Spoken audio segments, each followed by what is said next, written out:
Assalamualaikum warahmatullahi wabarakatuh. Saya Riksa Latifah.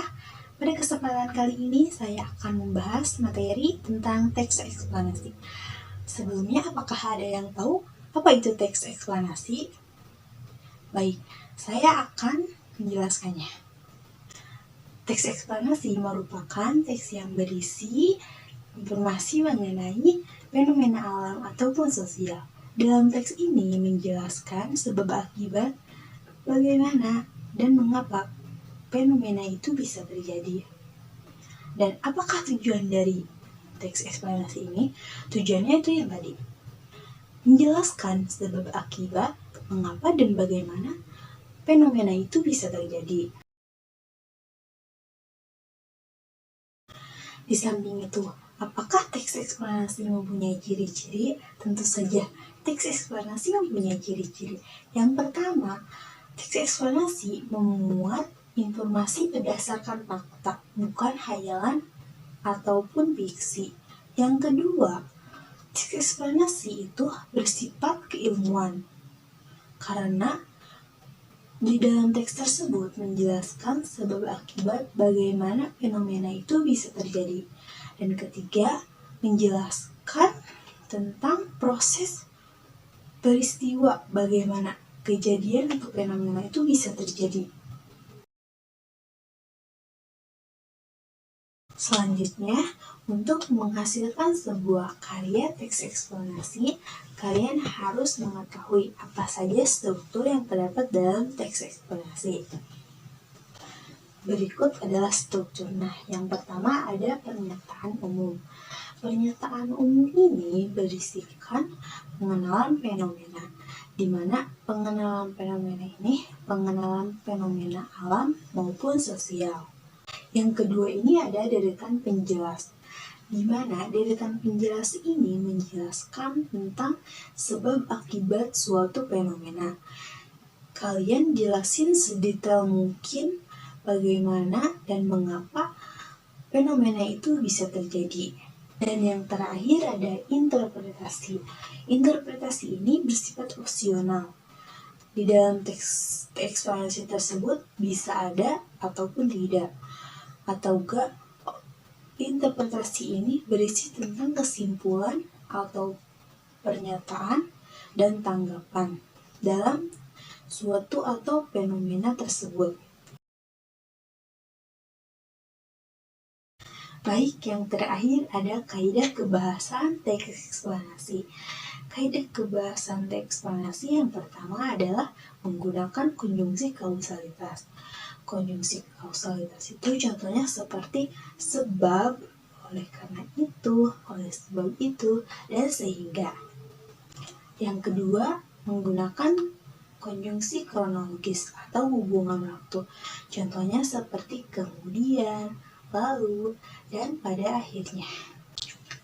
Yang ketiga, menggunakan kata benda yang merujuk pada jenis fenomena. Dan yang keempat, menggunakan kata teknis atau peristilahan.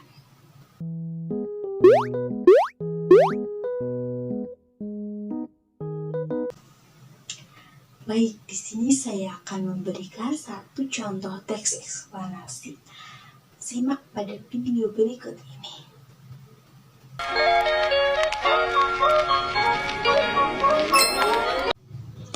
Di sini saya akan memberikan contoh bacaan teks eksplanasi yang berjudul Tanah Longsor.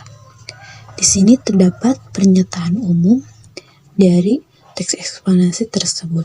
Pernyataan umumnya adalah tanah longsor menjadi salah satu di antara bencana alam yang sering terjadi di Indonesia. Secara ilmiah, peristiwa ini terjadi akibat pergerakan tanah dari atas, sehingga bisa menimpa atau menimbun apapun yang ada di bawahnya. Tanah longsor seringkali terjadi pada daerah pegunungan atau perbukitan, terutama saat musim penghujan. Meski demikian, tidak jarang pula bencana alam ini terjadi di dataran rendah karena adanya faktor lain.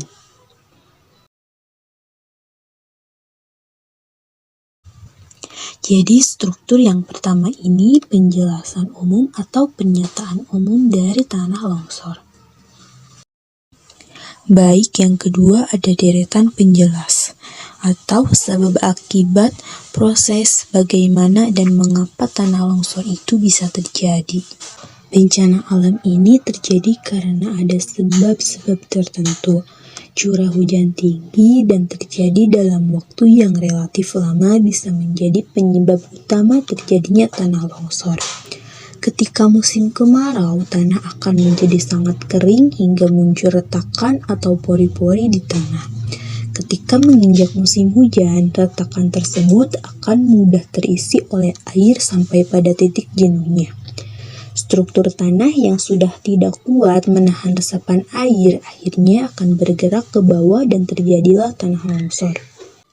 Meski terlihat sama saja, tanah memiliki struktur yang berbeda-beda. Struktur tanah yang tipis dan kurang tebal akan lebih mudah longsor. Misalnya tanah lempung yang not-bend memiliki tekstur lembek lebih rentan terhadap pergeseran tanah. Selain itu, jenis tanah liat memiliki ciri khas, yakni menjadi pecah-pecah jika terpapar panas dan akan lembek jika diguyur hujan lebat. Selain murni karena faktor alam, manusia bisa menjadi penyebab tanah longsor. Penebangan liar yang dilakukan manusia akan mematikan sirkulasi air tanah. Air yang seharusnya diserap oleh tumbuhan akan masuk pori-pori tanah dan menyebabkan strukturnya tidak stabil. Jadi itulah mengapa dan bagaimana tanah longsor itu bisa terjadi. Tanah longsor itu bukan terjadi karena faktor alam saja, tapi bisa jadi disebabkan oleh faktor manusia. Contohnya seperti penebangan liar yang dilakukan manusia akan mematikan sirkulasi air tanah. Selanjutnya ada interpretasi, yaitu kesimpulan. Kesimpulannya adalah ada banyak faktor yang menyebabkan terjadinya bencana alam tanah longsor. Baik faktor alam dan manusia sama-sama memberikan dampak yang besar pada bencana ini. Meski demikian, kita juga bisa mencegah terjadinya tanah longsor dengan meningkatkan kesadaran menjaga alam. Tidak melakukan pembakaran hutan, penggundulan hutan, dan melakukan reboisasi bisa menjadi langkah awal pencegahan yang baik. Jadi inilah kesimpulan dari pernyataan umum dan sebab akibat yang dirangkum dalam interpretasi.